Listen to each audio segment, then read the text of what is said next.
Les dessous de l'immobilier en Estrie. Une présentation de Cher au vent, créateur de votre extérieur depuis 1981. Les dessous de l'immobilier en Estrie au 1077 Estrie. Voici Jean-François Bérubé et ses collaborateurs. Bonjour tout le monde. Aujourd'hui, dans les dessous de l'immobilier en Estrie, j'ai le plaisir d'accueillir M. Olivier Leblanc, courtier en assurance, Mme Myriam Morissette, avocate chez Terrien Couture Jolicoeur. Et sans plus tarder, nous débutons l'émission avec M. Félix Leclerc, conseiller en sécurité financière chez Corpo Services Financiers et chez Industriel Alliance. C'est bien ça? Exactement. Bonjour. Merci Félix d'avoir accepté l'invitation. Merci à toi. On a des longs titres, mais on veut pas s'enfarger dedans. Hey Félix, je t'ai invité, je te vois dans les réseaux sociaux, jeune philanthrope, très impliqué dans la communauté. En fait, tu es dans la planification financière. J'ai vu aussi que tu t'impliquais beaucoup dans le domaine de l'immobilier. Exact. J'aime voir les jeunes éclore, amener leurs couleurs, leur façon de faire. On a beaucoup d'appels de gens qui veulent commencer à faire de l'investissement immobilier. Je pense de partager ton parcours, en fait, qui est relativement nouveau, mais quand même qui évolue assez rapidement. Je trouve ça intéressant de partager ça avec la communauté. Ça fait combien de temps que tu es en affaires? Ça fait officiellement depuis, je vais dire, 2020. J'avais parti une entreprise pendant mon bac qui n'a pas fonctionné dû à la COVID dans le domaine de l'embouteillage d'eau. Fait que, bref, on est ailleurs. Mais l'immobilier est surtout venu du fait que mes parents, ils ont toujours dit « ça te prend un immeuble à revenus en start-up ». Puis eux autres, ils ont commencé avec un duplex à Montréal, mais ils n'ont rien fait d'autre avec ça. On a juste vécu toujours avec un locataire en haut de nous, puis chaque côté de nous, dans Villeray à Montréal. Puis finalement, moi, quand j'étais au bac, je voulais pas avoir d'appart. Fait que j'ai jamais été locataire dans un appartement. Je voulais absolument acheter mon quelque chose. Étant étudiant à l'université, pas beaucoup d'argent, j'ai emprunté ma mise de fonds. Puis j'ai acheté mon premier immeuble, un quadruplex, que j'étais encore propriétaire occupant. Donc j'habite encore là avec ma conjointe. On l'habite, puis ça a été notre levier par la suite pour acheter d'autres immeubles. J'ai fait une formation aussi en investissement immobilier avec le Club investisseur immobilier du Québec. Puis c'est là que j'ai compris l'ingénierie financière, puis je me suis propulsé à partir de mon quadruplex pour acheter d'autres L'ingénierie financière, c'est le terme qui revient le plus souvent. On va y revenir un peu plus tard. Mais essentiellement, quand on est jeune puis qu'on veut démarrer en immobilier, il faut savoir s'entourer. Je pense que c'est l'enjeu. Hein? Oui, absolument. Puis tu sais... Moi, j'ai commencé comme conseiller en sécurité financière à l'Industriel Alliance. J'avais des clients un peu de toutes sortes, mais surtout des entrepreneurs, puis dont beaucoup d'investisseurs immobiliers. Puis à un moment donné, j'ai décidé de vraiment mettre toutes mes œufs dans le même panier, donc de travailler avec des investisseurs, autant parce que j'en suis un, mais mes clients aussi. Donc, ça fait en sorte que je peux m'entourer des meilleurs. J'apporte du conseil à ces personnes-là. Eux m'en apportent aussi. On amène aussi des belles occasions d'affaires ensemble. Puis après ça, la Fondation du CHU qui est venue comme en même temps. Mon père était beaucoup impliqué là, quand il était dans la carrière aussi, là, plus jeune. Puis aujourd'hui encore, très impliqué avec Emma Québec, entre autres. Puis il m'a toujours dit, un entrepreneur, c'est ceux qui sont le plus occupés, mais c'est eux qui ont le plus de temps pour s'impliquer dans la communauté. Puis oui, être en business, c'est le fun, mais à un moment donné, on veut redonner. On veut pas juste des signes de dollars au bout. Là. Donc, c'est là que j'ai commencé à vraiment m'impliquer avec la Fondation du CHU. Puis j'en suis maintenant le président du comité relève. J'aime vraiment ça. On a des beaux événements qui s'en viennent. Fait que, bref, j'ai tout mêlé ça ensemble avec l'immobilier, les finances, la philanthropie. Puis tout ça finit par tourner autour de la même chose. Qu'on dit souvent, c'est les gens les plus occupés qui sont les plus impliqués. Ça, c'est souvent ce qu'on a vu. Et dis-moi, en fait, les enjeux, là, tu as démarré avec un premier immeuble. Là, tu as quand même un beau parc immobilier, une quarantaine de portes. Tu as encore d'autres beaux projets en marche. C'est quoi les enjeux quand on commence? C'est la mise de fonds. C'est vraiment, ça, hein? c'est de la trouver, c'est de trouver le bon immeuble aussi. Il ne faut pas se mettre dans la rue en termes de cash flow. En flux monétaire, c'est toujours difficile au début. Moi, j'ai eu la chance de faire construire mon premier immeuble. En 2019, on a signé, on a fait un dépôt en fait avec une construction neuve. Puis les prix de matériaux ont tellement monté, la valeur des immeubles a explosé, puis moi, je n'étais pas encore propriétaire. Quand j'ai passé sur le notaire, au début, je savais que je faisais un bon deal, mais quand j'ai passé sur le notaire, là, j'avais un excellent deal entre les mains. J'avais à peu près un 300 000 de profit à l'achat au notaire.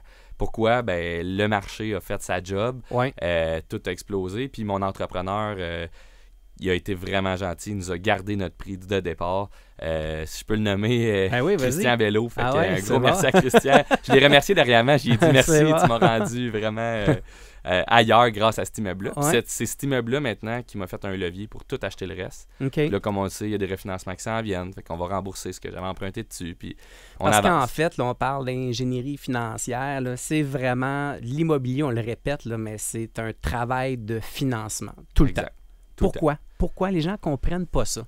Ben en fait, il y a des dépenses. Tu sais, c'est beau des revenus, puis les revenus, on veut pas, je vais dire le terme, mais on veut pas saigner personne. Fait que moi, tous mes locataires, je veux du respect, je veux qu'ils comprennent où leur argent va, puis pourquoi qu'ils le font. Fait que mes loyers sont tous au bon prix, on va dire ça comme ça. Mais après ça, il y a des dépenses. Fait que les taux d'intérêt, quand ils montent, ben il faut les assumer. La conciergerie, l'entretien de pelouse, les assurances, les taxes. Bref, il y a tellement de dépenses qu'on oublie des fois. Puis si on fait mal notre travail mathématique avant l'achat, on peut vite se retrouver en flux monétaire négatif, en cash flow négatif. Puis là, c'est qui finalement qui paye pour ce bel actif-là? C'est nous, de 9 à 5, dans notre travail quotidien, qu'il faut qu'on travaille plus fort pour réussir à payer notre immeuble. Alors qu'un immeuble devrait se payer au moins en totalité à la fin de l'année. Mais c'est fréquent que les gens font l'acquisition d'un immeuble et que le flux monétaire est négatif pour la première année, malgré des mises de fonds importantes. On le voit de plus en plus. Ouais, puis c'est ça l'enjeu en ce moment. Puis le marché est comme ça à Montréal aussi. Le marché de Montréal nous pousse énormément là, ici en Estrie. Oui, parce qu'on a beaucoup d'investisseurs de Montréal maintenant qui investissent en région avec des ratios avec lesquels sont plus difficiles là-bas. Exactement. Si on parle de TGA, je ne vais pas trop rentrer dans les détails, mais à global Montréal, on est. d'actualisation. Exact. À Montréal, on est autour de 3,5 dans certains. Ben, en fait, souvent. À Sherbrooke, on est plus autour de 4,5, 5 de TGA. Mais les gens de Montréal sont capables d'acheter à 3,5. Ils sont habitués, puis ils ont les mises de fonds nécessaires. Donc, ils arrivent ici, puis ils achètent, on va dire, trop cher. Ce que ça fait, c'est que nous, comme premier acheteur ou bref, comme acheteur en Estrie, qu'on est habitué avec des ratios un petit peu plus intéressants, bien là, on se ramasse en compétition contre ces personnes-là. Fait que des fois, on fait des achats quand même avec des mathématiques un peu moins le fun. Ouais. Mais de l'autre côté, faut pas faire de l'éviction, faut pas faire de la rénoviction. Puis ça, moi, c'est dans mes valeurs numéro 1. Mes locataires, ils vont payer le même prix. Ils ont des droits. Il faut les respecter. Maintenant, c'est de jouer sur les dépenses. Fait que souvent, quand j'achète un immeuble, maintenant, au lieu de regarder les revenus futurs, je regarde les dépenses que je peux enlever. On peut penser à du chauffage mal géré. J'ai acheté un immeuble dernièrement, 20 000 de factures de chauffage par année. J'étais allé l'hiver à moins 20 puis toutes les fenêtres étaient ouvertes. OK. C'était juste une mauvaise gestion du chauffage. On met des valves thermostatiques sur les calorifères, puis ça va tout changer la donne. On va sauver de l'argent. Puis la banque, ce qu'elle aime, c'est quand on sauve de l'argent en dépenses, la valeur de l'immeuble augmente. La valeur économique est là. Exact. Puis j'ai pas mis personne dehors. J'ai pas augmenté de personne hors des règlements. Par contre, vu que j'ai diminué les dépenses, le net à la fin de l'année reste le même. Parce qu'en fait, ce que les gens doivent comprendre, c'est que quand on achète le premier immeuble, on n'a pas, en fait, là, qu'on pourrait avoir certaines surprises, puis un flux monétaire négatif, puis qu'on n'a pas d'autres immeubles qui nous amènent des flux monétaires positifs. C'est de l'argent de vos poches que vous devez prendre là, pour faire vivre l'immeuble, là.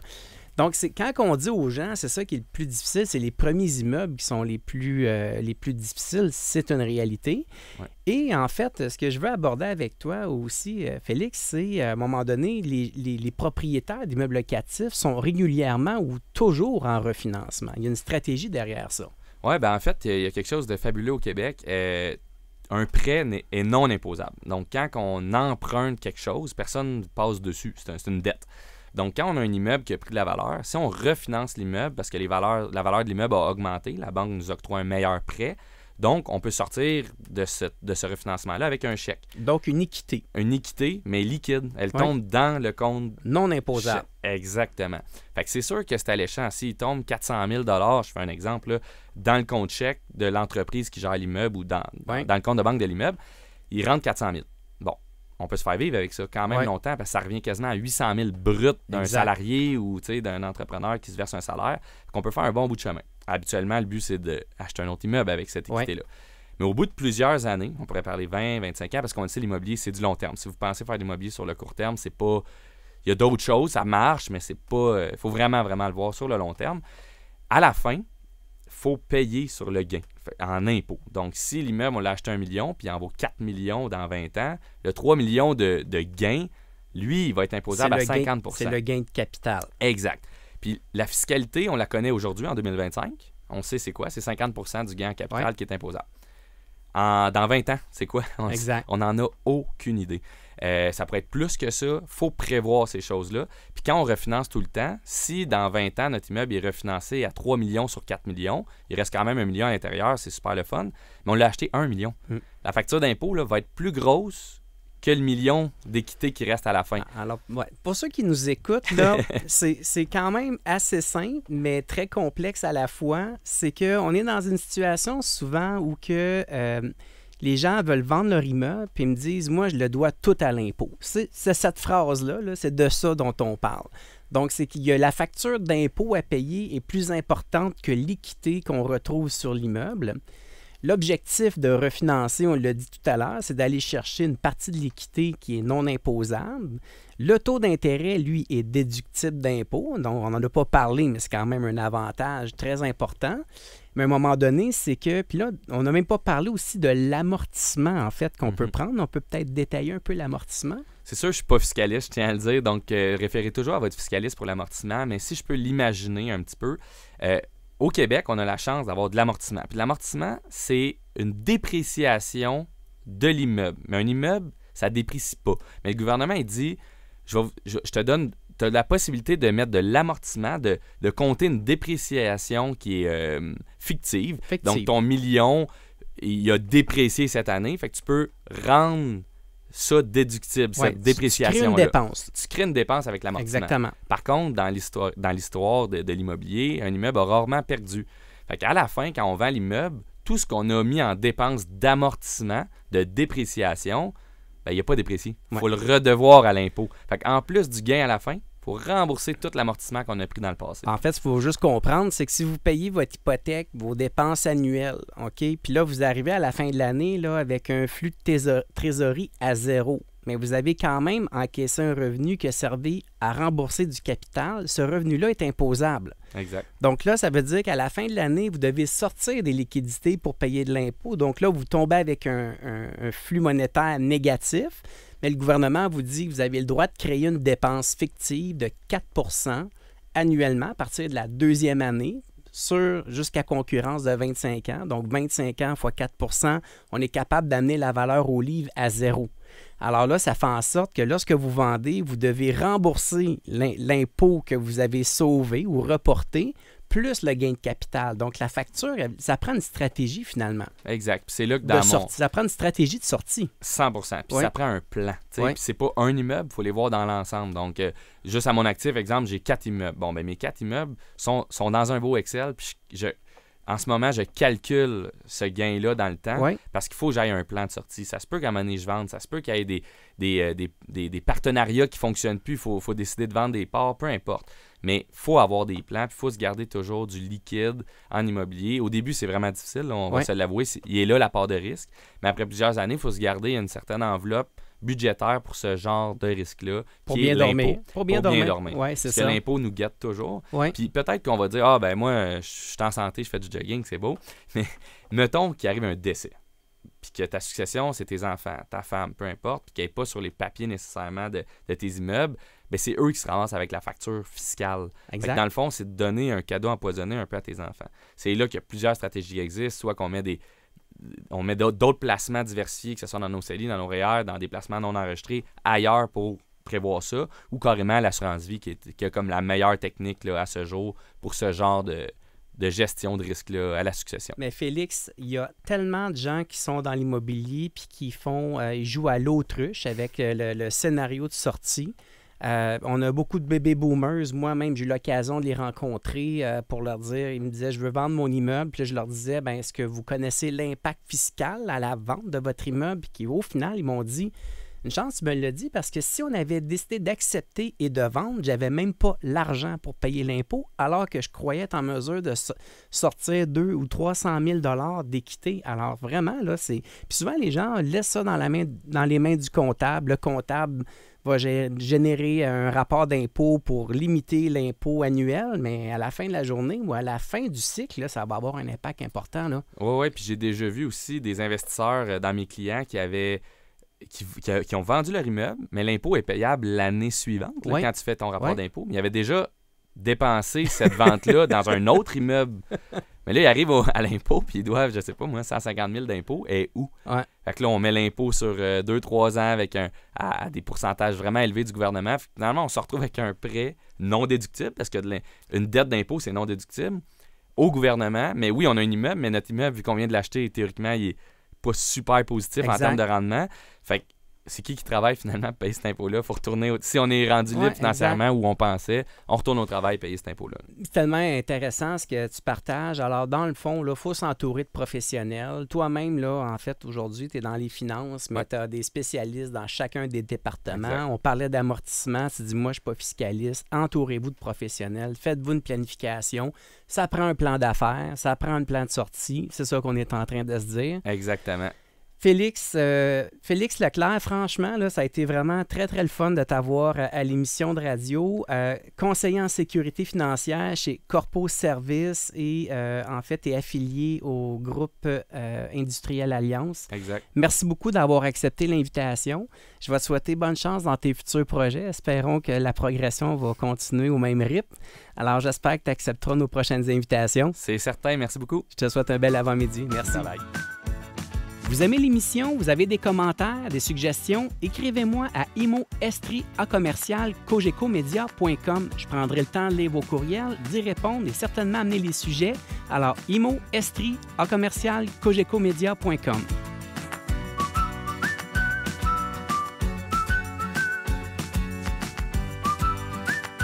Nous sommes avec Maître Myriam Morissette, avocate au sein de la firme Terrien Couture Jolicoeur. Bonjour Myriam, comment ça va? Bonjour Jean-François, ça va bien. Oui, merci d'avoir accepté l'invitation. Je sais que c'est pas toujours facile pour toi de venir nous voir en Estrie, mais écoute, on va prendre ton précieux temps parce que tu as toujours des sujets croquants. Merci beaucoup.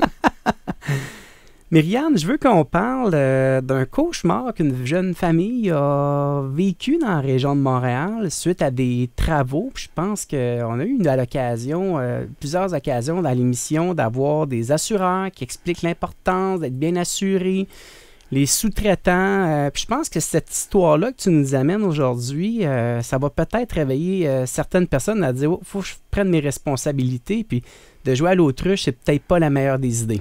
Effectivement, dans ce cas-ci, Jean-François, il y a une décision récente donc de la Cour supérieure après un mois d'audience qui s'est déroulé au printemps 2025. Donc, le jugement vient tout juste de sortir fin août et aborde en fait la question là, de l'assurance que chaque personne est responsable de prendre en fait pour son immeuble ou ses biens. Donc, c'est au niveau de la valeur d'assurance principalement. Alors, souvent, les gens vont simplement faire une demande de soumission, répondre au questionnaire de l'assureur et laisser le temps passer sans révision. Mais je pense que peut-être de contacter l'assureur aux 2-3 ans pour y actualiser, en fait, la valeur de construction, je pense que c'est nécessaire.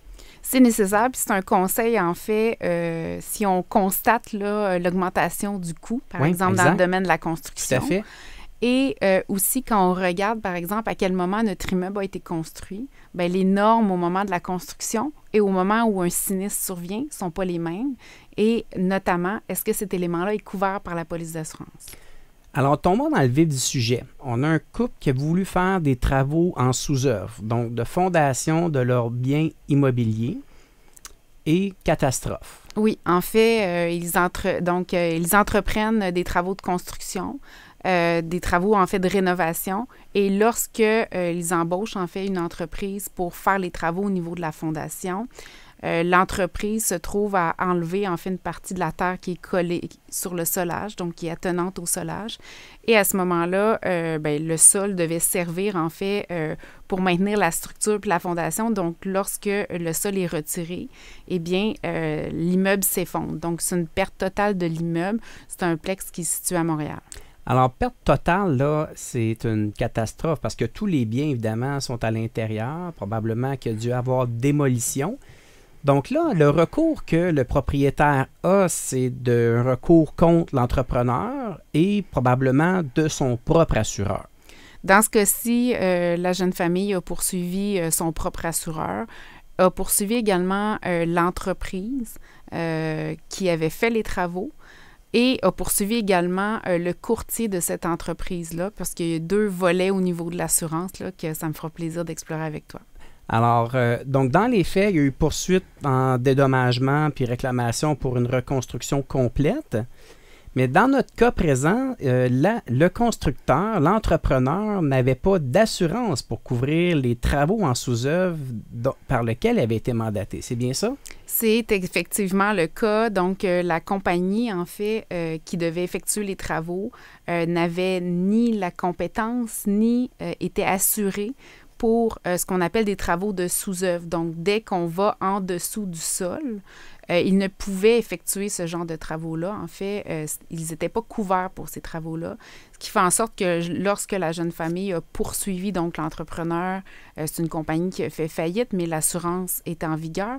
Donc, lorsqu'ils ont poursuivi l'assureur de cette compagnie-là, bien, ils se sont fait opposer, en fait, une exclusion à la police d'assurance et le fait que l'entreprise n'était pas couverte par ce type de travaux, pour ce type de travaux. Comment le grand public peut mieux se préparer à ce genre de situation-là? C'est quoi qu'on recommande comme vérification ou comme garantie? Qu'est-ce qu'on peut obtenir comme garantie? Bien, dans ce cas-ci, on aurait pu demander à l'entrepreneur d'avoir une copie de sa police d'assurance. Oui. Et dans la description des travaux aussi, là, s'assurer que l'ensemble de ces travaux-là étaient couverts donc par la police d'assurance. Ils auraient pu communiquer avec l'assureur aussi. Mais personne ne fait ça. Ça va de soi, hein? Tu engages un entrepreneur pour des travaux où tu t'imagines qu'il est responsable et qu'il est assuré pour ça. Oui, mais dans le domaine de la construction, c'est quand même assez... non, mais il faut vraiment être vigilant sur, ça, hein? Dans ce cas-ci, à partir du moment où on embauche la compagnie pour faire certains travaux, mais que les travaux, il y a une certaine étendue supérieure qui, lorsqu'on réalise les travaux, on s'aperçoit qu'on doit aller plus loin. Bien, on doit effectivement avoir la communication avec la compagnie ou des échanges pour savoir s'ils sont assurés pour ces travaux-là. Puis on l'a vu à différents égards, là, des fois c'est au niveau de la soudure, des fois c'est sur le toit, hein, il y a des incendies, il y a des choses comme ça. Donc on doit vraiment avoir, à tout le moins, posé la question. Et si effectivement la compagnie vient nous dire qu'ils sont couverts, bien, à ce moment-là, je pense qu'on aurait aussi un lien de droit plus direct envers la compagnie qui nous a fait finalement des fausses représentations quant à la couverture d'assurance. Mais si on ne pose pas la question, ben, on se fie au fait qu'ils doivent être assurés pour cette cause-là. Là.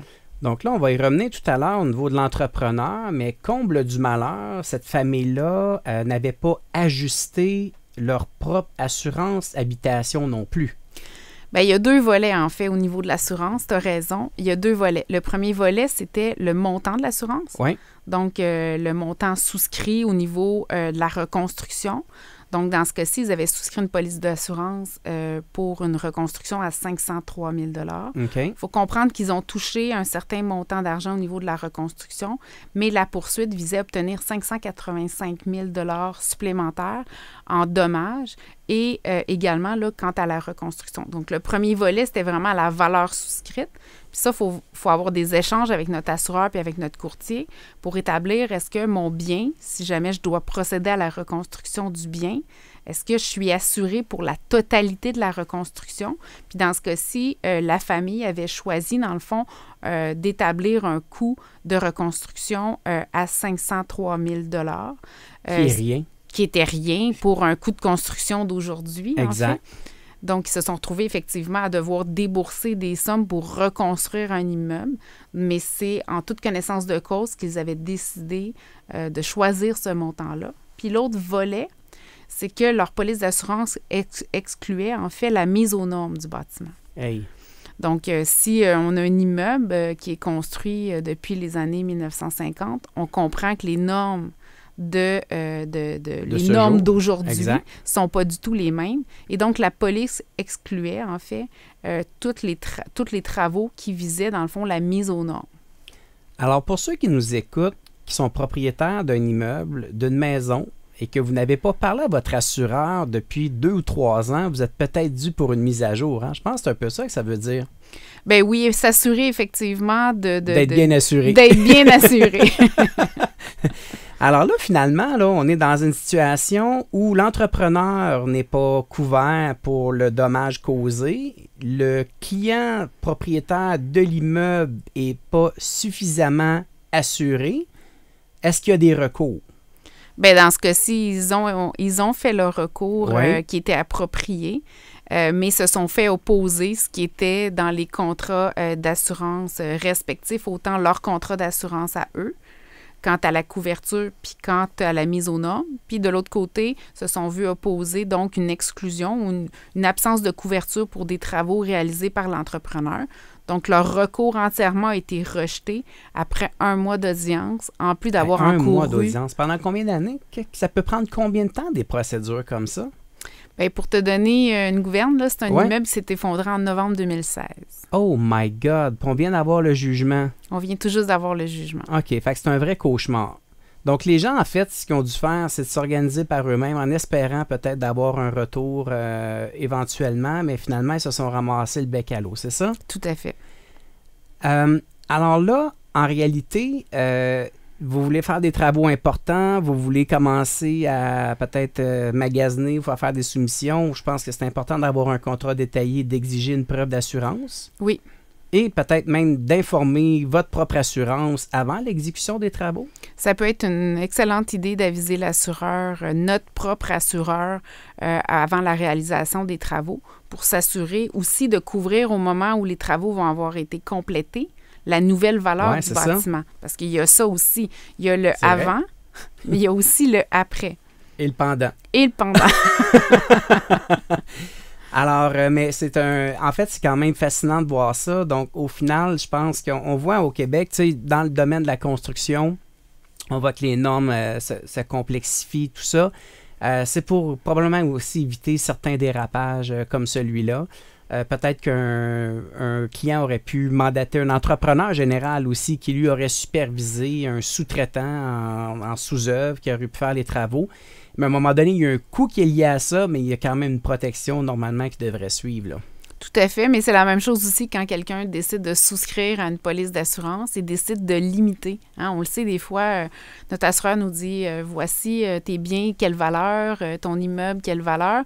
Et les gens, des fois, par un souci d'économie au niveau du coût de la police d'assurance, décident de limiter l'indemnité aussi, mais à ce moment-là, il faut le faire en toute connaissance de cause, des conséquences que s'il y a une perte, bon, on ne sera pas indemnisé entièrement. Donc, il faut avoir quand même une certaine solidité financière pour y faire face. Si on prend le risque, hein, en assurance, c'est des risques. Si on décide de prendre le risque d'être sous-assuré, ben, on le fait en toute connaissance de cause. En fait, pour ceux qui nous écoutent, on a eu l'occasion d'avoir souvent des courtiers en assurance qui sont venus expliquer avec la plus grande des ouvertures comment fonctionnent les assurances. Vous avez en fait des gros investissements. C'est souvent l'un de vos plus gros actifs de commencer à ne pas bien être assuré pour sauver une prime. En fait, la différence est souvent pas très grande sur une base annuelle en plus, là. Fait que je pense que ça vaut la peine vraiment de faire ses devoirs puis de prendre le temps d'appeler l'assureur pour actualiser tout ça. Je suis 100% d'accord avec toi. Myriam Morissette, on va apprendre des erreurs des autres finalement. Alors, je te remercie beaucoup d'avoir accepté l'invitation. Je pense que je vais avoir d'autres sujets intéressants à aborder avec toi au cours de la saison. Tu vas accepter l'invitation? Tout à fait. Excellent. Myriam Morissette, avocate au sein de la firme Terrien Couture Jolicoeur. Je te souhaite un bel avant-midi. Merci. Merci. Les dessous de l'immobilier en Estrie, au 1077, en direct ou sur demande avec l'application Cogeco Média. Nous sommes aujourd'hui avec M. Olivier Leblanc, courtier en assurance chez Gérard Leblanc, courtier en assurance. Bonjour Olivier, comment ça va? Ça va très bien, toi bien? Oui, merci. Écoute, je suis content que tu aies accepté l'invitation. Pas toujours facile de trouver un professionnel qui a le goût de venir partager ses connaissances. L'assurance en immobilier, c'est un atout nécessaire. Vous êtes des alliés nécessaires. Ça doit être un marché qui a beaucoup évolué dans ces dernières années, Olivier? Oui, c'est sûr, c'est sûr. Ça fait 27 ans que je suis dans le domaine. Puis Oui. oui, ça a évolué beaucoup depuis ce temps-là. Puis ça, il va à vitesse grand V, je trouve, actuellement. Là. Écoute, on regarde par exemple le prix de l'immobilier qui explose, les coûts de construction, les normes. En fait, j'imagine qu'il doit y avoir aussi des impacts importants au niveau des primes d'assurance. Effectivement, oui, ça a un impact direct, je te dirais, effectivement. Là. Les réclamations qui n'arrêtent pas d'arriver de plus en plus fréquemment. Oui. Le coût à réparer qui a explosé dans les dernières années également. Tout ça a une influence au niveau de la prime d'assurance qui est malheureusement redirigée vers les clients. Oui, c'est ça. Mais en même temps, il ne faut pas négliger l'importance de l'assureur. Effectivement. Lorsqu'on fait l'acquisition d'une propriété, de toute façon, le créancier va l'exiger. Va l'exiger. C'est ça. Donc, souvent, les gens l'oublient, là, mais on doit quand même protéger nos créanciers. Effectivement. Au niveau de la loi, l'assurance de maison n'est pas obligatoire, OK.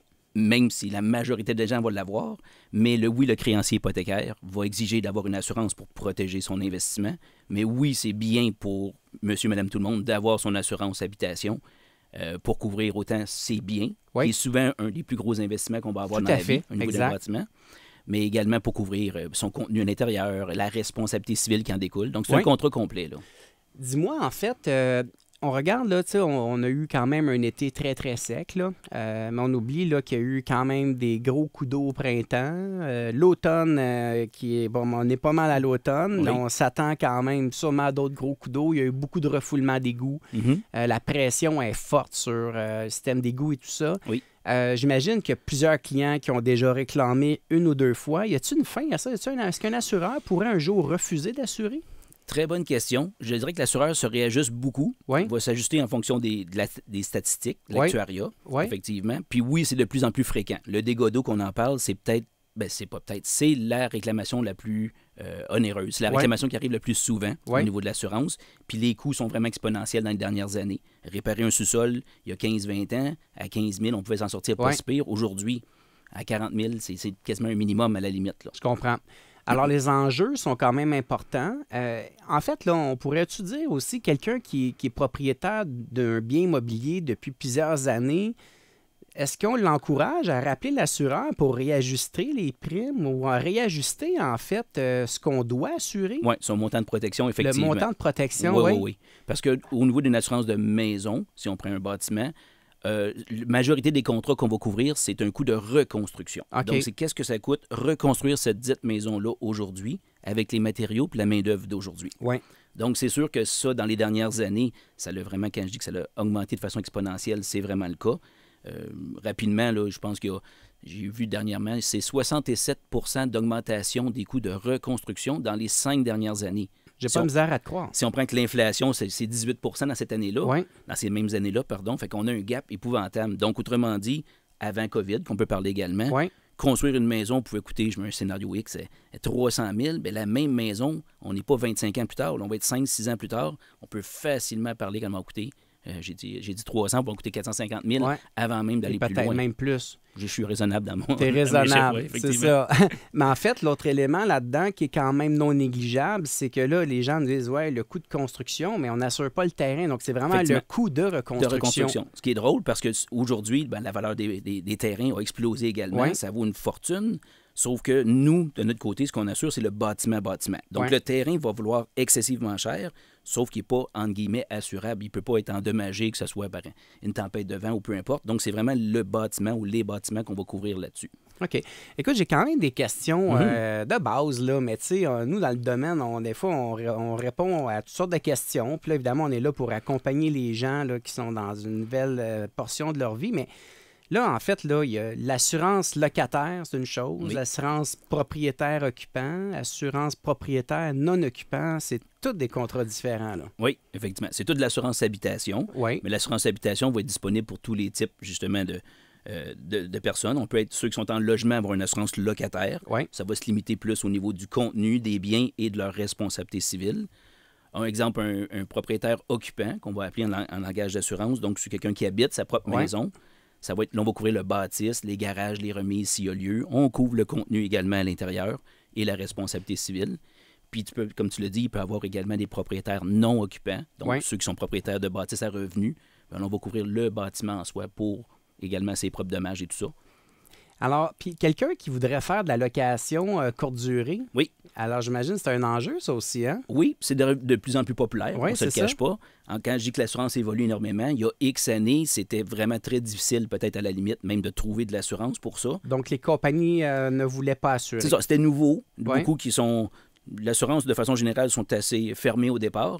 Parce que c'était traité comme une forme de revenu commercial. Effectivement. Il n'y avait pas les produits adaptés pour ça, mais rapidement, ils se sont vus l'importance, dans le fond, il y en avait de plus en plus sur le marché, je dirais, et les assureurs se sont ajustés à ce moment-là. Donc, ils ont développé des produits pour couvrir autant le bâtiment, puis de couvrir l'affectation de location court terme, des Airbnb de ce monde, et tout ça, là. Alors là, j'imagine que ça prend des avenants différents. Effectivement. C'est le contrat de base qui est resté le même, puis l'assureur l'a modifié tranquillement en permettant des avenants. Donc, une modification au contrat pour dire « je permets une location court terme ». Il va ajuster ses protections, sa tarification en conséquence, mais c'est beaucoup moins difficile aujourd'hui que d'assurer ce même type de location-là court terme il y a peut-être 6-7 ans passés, exemple. En fait, je te pose une question. Tu me disais d'entrée de jeu, là, on est des jeunes vieux, là, ça fait 27 ans que tu es dans le domaine. Est-ce que tu as l'impression que les primes ont augmenté autant en pourcentage que les valeurs des propriétés? Bonne question. Ça a augmenté, je dirais, plus dernièrement. Je vais dire peut-être les 10 dernières années. On a eu un tremplin plus élevé, autant au niveau de la valeur de reconstruction que des tarifications, donc la prime d'assurance. Mais oui, dans les dernières années... Je trouve qu'il y a comme un élan. Ça augmente de plus en plus, effectivement, là, au niveau des valeurs de bâtiment. Y a-t-il des assureurs qui ont décidé de quitter certaines régions? Je prends l'exemple extrême, là, la région de la Floride. Là, il y a des ouragans. J'imagine qu'il y a des assureurs qui ont juste quitté le marché. Par exemple, au Québec, avec les changements climatiques, tout ça, quand même des enjeux importants. Y a-t-il des joueurs qui ont décidé de quitter certaines régions? Oui, la question est très bonne. Je te dirais que oui, on a entendu parler en Floride, exemple, tellement que ça arrive trop souvent, tout le temps la même chose. Il y a des assureurs qui tentent de corriger le tir, puis vont vouloir augmenter la prime, augmenter les franchises, vont prendre des mesures pour arriver à une rentabilité quelconque. Puis quand ils n'en arrivent pas, ben, ils tirent sa corde, en bon québécois. Est-ce que cette situation-là est arrivée ici au Québec? Je vais dire moins à grande échelle. J'ai pas eu connaissance d'assureurs qui se sont retirés du marché faute de rentabilité. Mais ils ont ajusté soit leur appétit ou leur protection.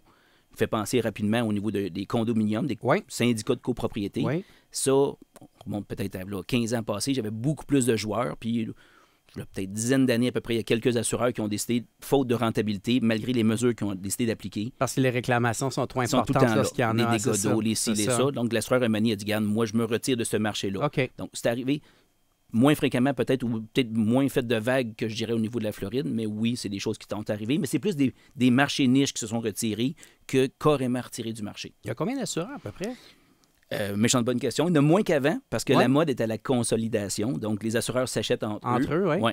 Mais c'est-tu moins de 10, plus de 10? Non, plus que 10 quand même. Il va y avoir deux volets, je vais dire. Il va y avoir des assureurs à courtage, un peu comme nous autres. Donc, ils vont être distribués par un courtier qui va magasiner. Puis, il y a de l'assureur direct qui vont plus aller voir les clients directement. Donc, à ce moment-là, les gens vont appeler directement, je vais appeler ça le 1-800 quelque part, le numéro X, service beaucoup plus impersonnel.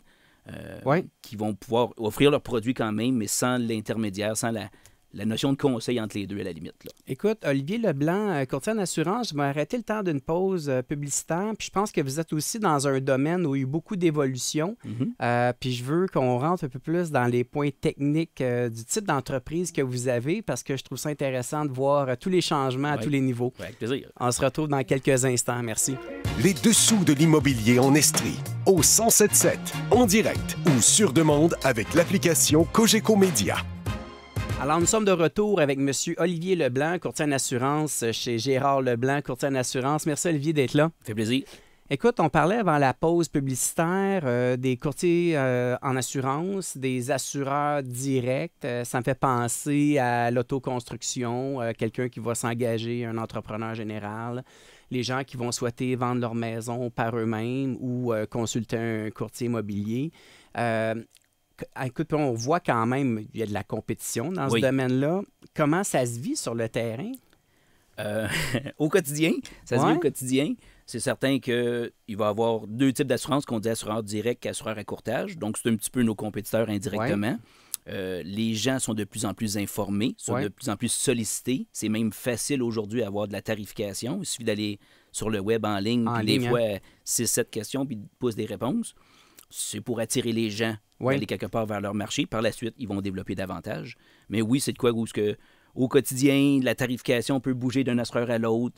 Il y a une volatilité, où ce que les clients, des fois, vont vouloir, et c'est important, la tarification, de voir bouger vers un autre assureur, finalement, pour aller chercher une meilleure prime, une meilleure protection. Parce que vous êtes assujetti à l'AMF, c'est ça? Oui, effectivement. Donc, j'imagine les grands assureurs aussi? Oui, effectivement. Dans le fond, c'est les professionnels qui vont être surtout gérés par, mais oui, les assureurs ont aussi des règles à respecter. Et là, lorsqu'on appelle, par exemple, là, je sors du sujet peut-être, mais les grands assureurs directs, est-ce que c'est quelqu'un qui est contrôlé par l'AMF? Pas toujours. C'est une bonne question. Pas toujours. J'étais peut-être un peu plus moins hors de mes compétences dans ce cas-ci. Là. Ouais. Mais c'est sûr qu'ils ont acheté des lois, mais des fois, on va trouver qu'ils font leur propre loi, à la limite, mais je ne saurais dire. Là. OK, intéressant. Écoute, moi, là, j'ai une maison vide là, que j'aimerais vendre. Là. Puis là, elle est inoccupée. Là. Mes parents ont quitté en foyer, par exemple. Là. Puis là, je appelle mon courtier. Puis là, la maison est vide. Puis finalement, on n'a pas informé l'assureur que la maison était vide. Là. Erreur, hein? Effectivement. C'est un point important à mentionner au niveau de l'assureur. Justement, une maison vacante, inoccupée, c'est pas tous les assureurs qui vont en faire. Il y a beaucoup d'assureurs qui vont avoir une aggravation du risque à ce moment-là, parce qu'il y a moins de fréquence de visite. Il y a personne qui habite sur les lieux, des chances de dégâts d'eau, tout ça. Donc, il y a beaucoup d'assureurs qui vont vouloir dire « je ne fais pas de ce type de risque-là ». Ils n'en feront pas du tout. Tandis qu'il y a des assureurs, à la limite, spécialisés, qui vont avoir un marché niche pour ça, qui vont être capables d'ajuster leur contrat, comme on expliquait, pour venir couvrir cette affectation-là, ou cette non-affectation-là, dans ce cas-ci, qui est une bâtiment vacante. Ou ils pourraient simplement décider, par exemple, d'assurer le bien, mais exclure les dégâts d'eau, c'est ce qu'ils vont faire un petit peu. Oui, c'est ça. L'assureur qui accepte de couvrir une maison vacante vont couvrir le bâtiment, mais ils vont retirer certains types de risques. Ils vont dire les dégâts d'eau, je ne veux pas. Pour se protéger, ils vont mettre une déductible, une franchise plus élevée.